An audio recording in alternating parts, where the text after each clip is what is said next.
வணக்கம். மாலை முரசு செய்திகளை விரிவாக பார்ப்பதற்கு முன் முதலில் தற்போதைய நேரத்திற்கான தலைப்புச் செய்திகளை பார்க்கலாம். 2025-2026 ஆண்டிற்கான தமிழக பட்ஜெட் சட்டப்பேரவையில் இன்று தாக்கல். காலை 9:30 மணிக்கு தாக்கல் செய்கிறார் நிதியமைச்சர் தங்கம் தென்னரசு.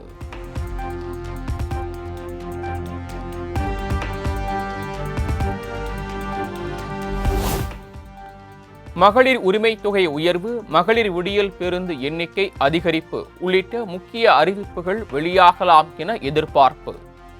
மத்திய அரசு கல்வி நிதி தராமல் இருந்து வரும் நிலையில் கல்வித்துறைக்கு அதிக நிதி ஒதுக்க திட்டம்.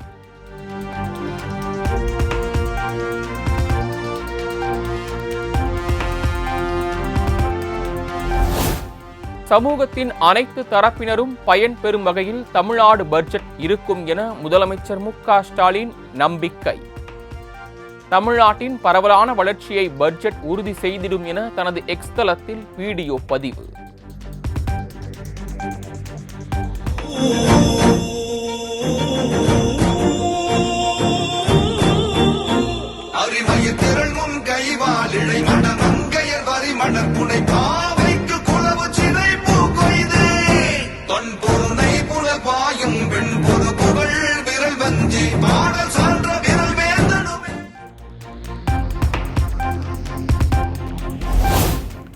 தமிழக அரசின் பட்ஜெட்டை 936 இடங்களில் நேரடியாக ஒளிபரப்பு செய்ய அரசு திட்டம். சென்னையில் கோயம்பேடு பேருந்து நிலையம் உட்பட 100 இடங்களில் சட்டப்பேரவை நிகழ்வுகளை பொதுமக்கள் பார்வையிட ஏற்பாடு.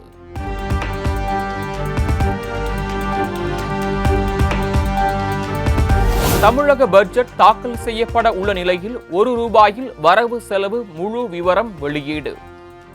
₹1 மாநிலத்தின் சொந்த வருவாய் 43.4 விழுக்காடு என தகவல்.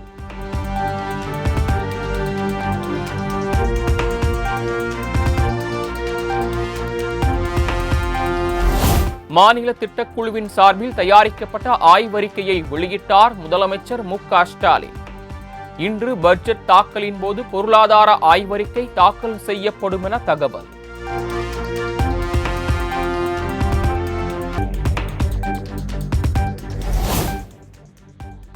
(2024-2025) நிதியாண்டில் தமிழ்நாட்டின் பொருளாதார வளர்ச்சி 8 விழுக்காட்டிற்கும் அதிகமாக இருக்கும். தமிழ்நாடு அரசின் முதலாவது பொருளாதார ஆய்வறிக்கையில் தகவல்.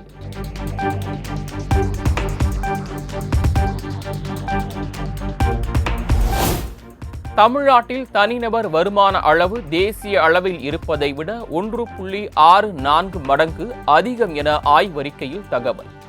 தனிநபர் வருமானத்தை பொறுத்தவரை 4வது பெரிய மாநிலம் தமிழ்நாடு எனவும் அறிவிப்பு.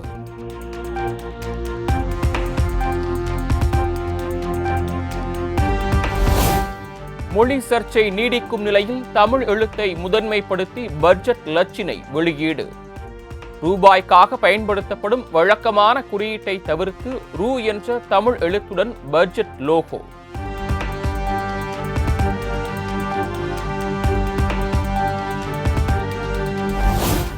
ரூபாய் குறியீட்டை நீக்குவது இந்திய ஒற்றுமையை பலவீனப்படுத்தி பிரிவினைவாத உணர்வை பரப்பும் ஆபத்தான மனநிலையை குறிக்கிறது. முற்றிலும் தவிர்க்க வேண்டிய மொழி மற்றும் பிராந்திய பேரினவாதத்திற்கு உதாரணமாக உள்ளதாகவும் மத்திய நிதியமைச்சர் நிர்மலா சீதாராமன் கண்டனம்.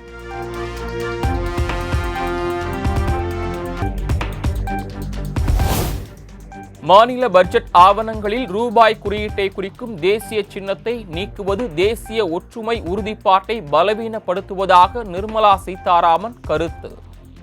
2010ஆம் ஆண்டில் இந்த சின்னம் அதிகாரப்பூர்வமாக ஏற்றுக்கொள்ளப்பட்ட போது ஏன் எதிர்ப்பு தெரிவிக்கவில்லை எனவும் கேள்வி.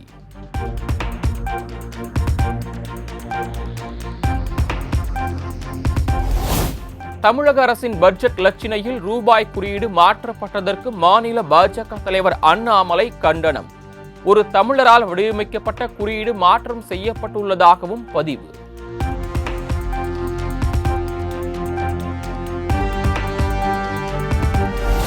தமிழக முதலமைச்சர் மு.க.ஸ்டாலின் தனது பெயரை தமிழில் மாற்றிக் கொள்வாரா? தோல்விகளை மறைப்பதற்காகவே பட்ஜெட் லட்சணையில் ரூபாய் குறியீட்டை மாற்றியுள்ளதாகவும் பாஜக மூத்த தலைவர் தமிழிசை சவுந்தரராஜன் விமர்சனம்.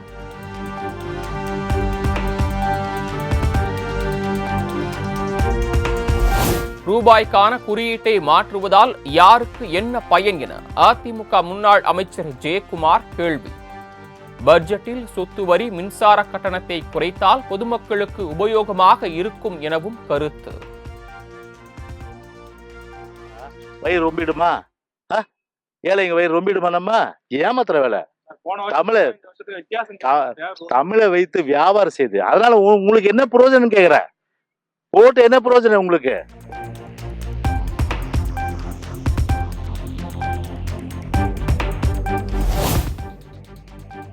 தேவநாகரி எழுத்து என்பதால் நாணயத்தின் இலச்சினையை மாற்றி உள்ளோம். மாநில திட்டக்குழு துணைத் தலைவர் ஜெயரஞ்சன் விளக்கம். தேவநாகரி வேணாங்க. லாஸ்ட் டைம் வந்து நம்ம எல்லா டாக்குமெண்ட்ல பாத்தீங்கன்னா ரூபீ சிம்பிள் தான் போட்டோம். பட் திஸ் டைம் தேவநாகரி வேணாம் அப்படிங்கிறது. அண்ணாமலை என்ன சொல்லிருக்காருன்னா, ஒரு தமிழர் கண்டுபிடிச்சது அந்த ரூபீ சிம்பிள். அதை ஏன் வந்து நீங்க விட்டுட்டு தமிழர்கள் நிறைய விஷயங்கள்.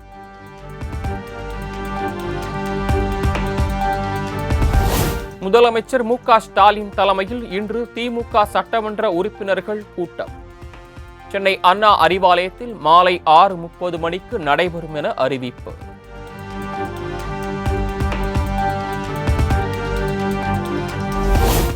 லண்டனில் சிம்போனியை அரங்கேற்றிய இசைஞானி இளையராஜா முதலமைச்சர் மு.க. ஸ்டாலின் உடன் நேரில் சந்திப்பு. தனது வீட்டிற்கு வந்த இளையராஜாவுக்கு பொன்னாடை அணிவித்து வரவேற்றார் முதலமைச்சர் மு.க. ஸ்டாலின்.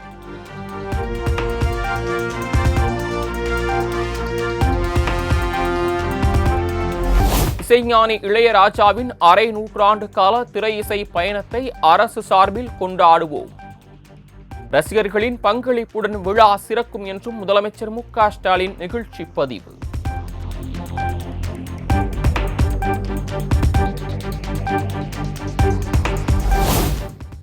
டெல்லியில் வெளியுறவுத்துறை அமைச்சர் ஜெய்சங்கருடன் தமிழக மீனவ சங்க பிரதிநிதிகள் சந்திப்பு. இலங்கை உடனான மீனவர் பிரச்சினைக்கு நிரந்தர தீர்வு காண கோரி மனு.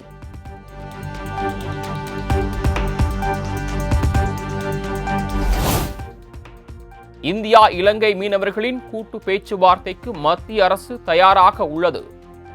இலங்கை அரசின் அனுமதிக்காக காத்திருப்பதாக வெளியுறவுத்துறை அமைச்சர் ஜெய்சங்கர் தெரிவித்துள்ளதாக அண்ணாமலை தகவல்.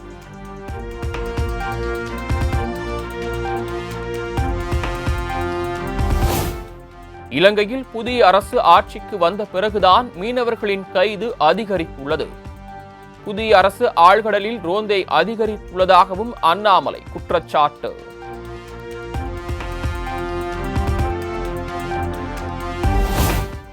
ஆறாம் கட்டமாக 19 புதிய மாவட்ட செயலாளர்கள் அடங்கிய பட்டியலை வெளியிட்டார் தவேகா தலைவர் விஜய்.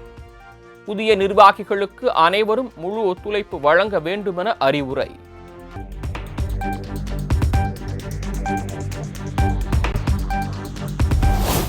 விஜயின் உதவியாளரின் மகனுக்கு தவேகாவில் மாவட்ட செயலாளர் பதவி. தென் சென்னை மேற்கு மாவட்ட செயலாளராக சபரிநாதனை நியமித்துள்ளார் விஜய்.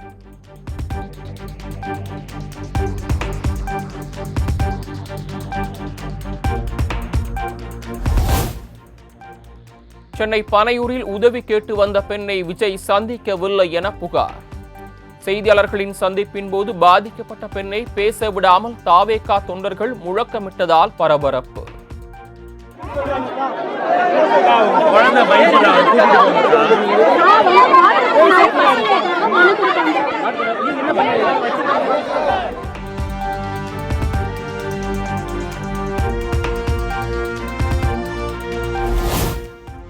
தமிழக வெற்றிக் கழக செங்கல்பட்டு வடமேற்கு மாவட்ட செயலாளராக தெரிவு செய்யப்பட்ட கில்லி சரத்துக்கு உற்சாக வரவேற்பு. தாம்பரத்தில் கடும் போக்குவரத்து நெரிசல் ஏற்பட்டதால் வாகன ஓட்டிகள் அவதி.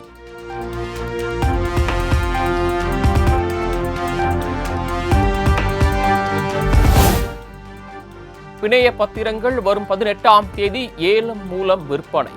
தமிழக அரசு அறிவிப்பு.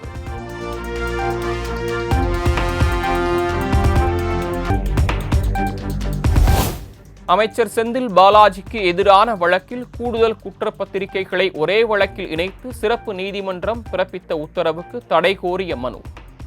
மார்ச் 21ஆம் தேதி உத்தரவு பிறப்பிக்கப்படும் என சென்னை உயர்நீதிமன்றம் அறிவிப்பு.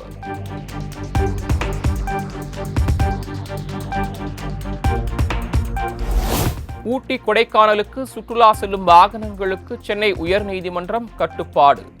போக்குவரத்து நெரிசலை தவிர்க்கும் வகையிலான கட்டுப்பாடுகளை ஜூன் மாதம் வரை அமலில் இருக்கும் என்றும் அறிவிப்பு.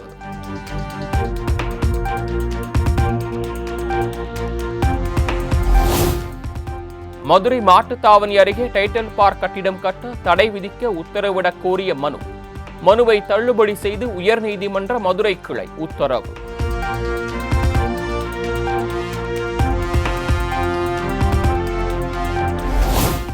மாசி மாத பௌர்ணமியை முன்னிட்டு சிவாலயங்களில் சிறப்பு வழிபாடு. பக்தி பரவசத்துடன் திரளான பக்தர்கள் கிரிவலம்.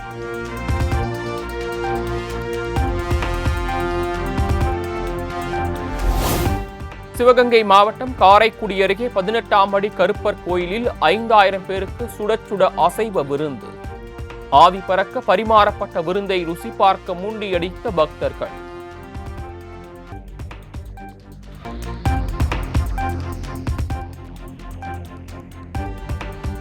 குடம் எடுத்தாங்க. நேற்று சைவ சாப்பாடு, இன்னைக்கு கிடா வெட்டு பூஜை, இன்னைக்கு அசைவ சாப்பாடு. எல்லாரும் ஒற்றுமையா இருந்து பறைசாற்றுறதுக்காக இந்த விழா நடத்துறது. வருஷம் வருஷம் இது நடக்கும், சிறப்பாக நடக்கும்.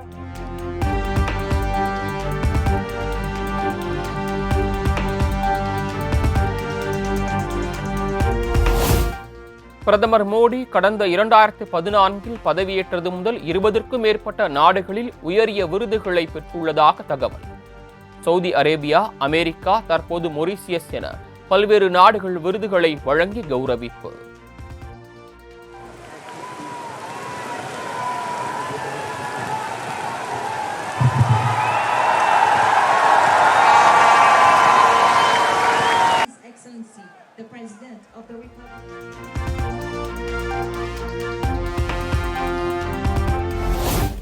மகாராஷ்டிராவில் மராத்தி மொழியில் பேச மறுத்த ஏர்டெல் நிறுவன பெண் ஊழியர். ஹிந்தியில் மட்டுமே பேசிய வீடியோ இணையத்தில் வைரல். मालकीचं तुमच्या क्या बोल रहे हो तुमच्या मालकीचं क्या बोल रहे हो हिंदी मध्ये नाही बोलायचं मराठी समजून घ्यायचं मुझे नहीं समझ रहा आप क्या मराठी समजून घ्यायचं नाही समझ रहा मग प्रॉब्लेम तुमचा आहे मराठी चालत पाहिजे मग कोणतरी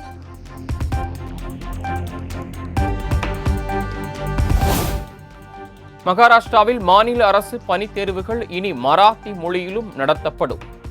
பொறியியல் தேர்வுகளை மராத்தி மொழியில் நடத்த நடவடிக்கை எடுக்கப்படும் என்றும் முதலமைச்சர் தேவேந்திர பட்னாவிஸ் அறிவிப்பு.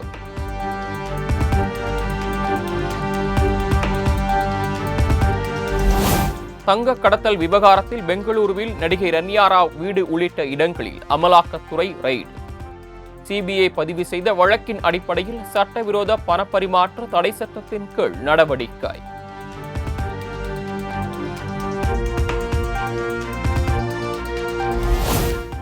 மும்பையில் கத்தி குத்துப்பட்டு நடிகர் சைஃப் அலிகான் அனுமதிக்கப்பட்ட பிரபல மருத்துவமனையில் 1200 கோடி ரூபாய் முறைகேடு நடந்திருப்பதாக குற்றச்சாட்டு.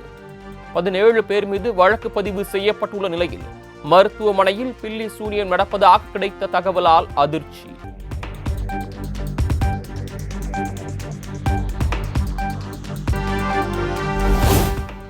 சண்டிகரில் வீட்டை சுத்தப்படுத்திய நபருக்கு கிடைத்த ரிலையன்ஸ் நிறுவனத்தின் பழைய பங்கு பத்திரம்.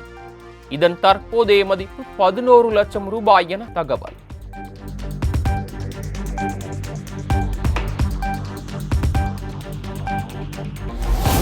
ஹோலி பண்டிகையால் நாளை சிபிஎஸ்இ தேர்வு எழுத முடியாத மாணவ மாணவிகளுக்கு மறு வாய்ப்பு. தேர்வுக்கான தேதி பின்னர் அறிவிக்கப்படும் என சிபிஎஸ்இ நிர்வாகம் அறிவிப்பு.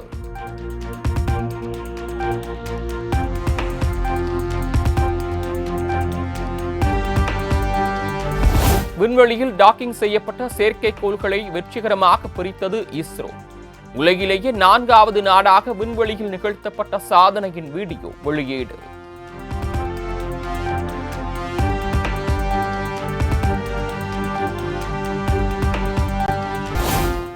நுண் பிளாஸ்டிக் துகள்களால் ஏற்படும் மாசுபாட்டால் உலகில் உணவு உற்பத்தி கடுமையாக பாதிக்கப்பட்டுள்ளதாக ஆய்வில் தகவல். மைக்ரோ பிளாஸ்டிக் மாசுபாடு தாவரங்களின் ஒளிச்சேர்க்கையை தடுப்பதாகவும் 2040 400 மில்லியன் மக்கள் உணவின்றி பசியால் வாடக்கூடும் எனவும் அதிர்ச்சி ரிப்போர்ட்.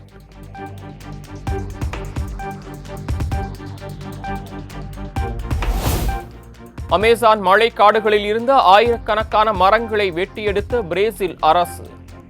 காலநிலை மாற்ற மாநாட்டுக்கு சாலை அமைப்பதற்காக மரங்களை வெட்டியதால் சுற்றுச்சூழல் ஆர்வலர்கள் கடும் எதிர்ப்பு.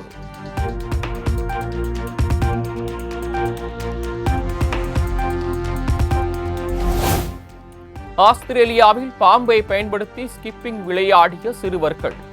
வீடியோ இணையத்தில் வைரல்.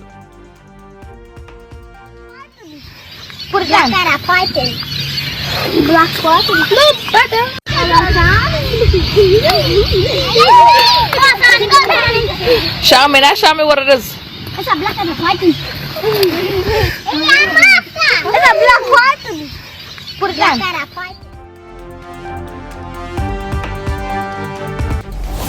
மகளிர் பிரீமியர் லீக் கிரிக்கெட் தொடரில் மும்பை இந்தியன்ஸ் அணி அபார வெற்றி.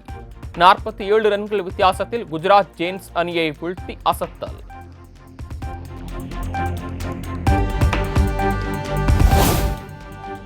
காலில் காயம் ஏற்பட்டுள்ள நிலையில் 3 கோல்களுடன் வந்து ராஜஸ்தான் ராயல்ஸ் அணியில் இணைந்த பயிற்சியாளர் ராகுல் டிராவிட். வீடியோ வெளியிட்டு நிகழ்ச்சி.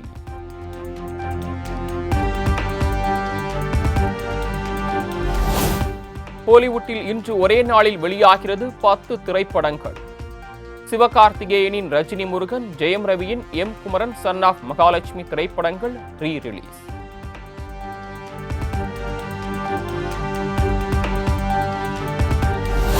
என்னை டான்சர் என்று அழைப்பதில் எனக்கு மகிழ்ச்சி இல்லை. நடிகை ஸ்ரீலீலா ஓபன் டாக்.